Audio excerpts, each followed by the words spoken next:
এখন শীত আসছে, আমরা সাধারণ পাবলিক যারা এরা এই ফুটপাত থেকে এই জ্যাকেট কিনতেছি। আমাদের দেশে এখন তো কোনো স্থায়ী গভর্নমেন্ট নাই, তাই আমরা এখন যেভাবে পাচ্ছি সেইভাবে চলতেছি। হ্যাঁ, এখানে বেশ ভালোই চলে, ভালো মানের এখানে জ্যাকেট পাওয়া যায়, লডের জ্যাকেট।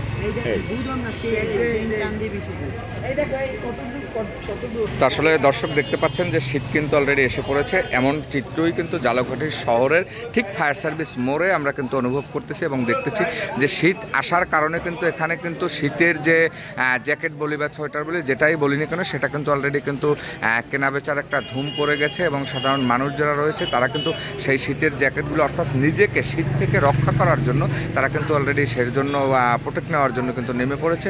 আসলে কিন্তু শীত একটু মোটামুটি ভালোই পড়ে আমরা দেখতে পাচ্ছি। আচ্ছা ভাই, আপনার নাম কি? মোহাম্মদ আলামিন। আপনি এই ব্যবসার সাথে কতদিন জড়িত? 10 বছর। তো বেচা কিনে কেমন ঝালকাঠি সদরে আজকের বেচা কিনে কেমন? ভালো। তো হাতের যে এই সোয়েটারটা দেখতে পেলাম, এটার প্রাইসটা কত চাচ্ছেন? মাত্র 150 টাকা। আচ্ছা, তো আপনারা কি প্রতিদিন সন্ধ্যার পরে ঝালকাঠির ঠিক যে এই ফায়ার সার্ভিস মোড়টি এখানেই বিক্রি করেন?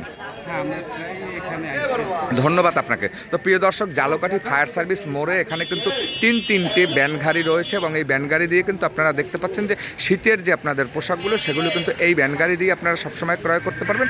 তো আসলে শীতকে প্রোটেক্ট দেওয়ার জন্য বা শীত থেকে একটু নিজেকে বাঁচানোর জন্য, রক্ষা করার জন্য আপনারা এখানে আসবেন এবং আসার পরে ঠিক এখান থেকেই সেই শীতের জিনিসগুলো আপনারা কিনে নিয়ে আপনারা ব্যবহার করবেন।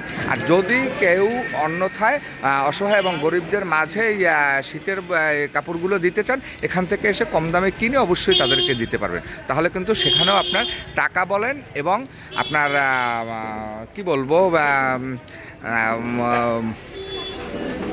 সব কিছুই কিন্তু সেখানে আপনার সাশ্রয় হবে।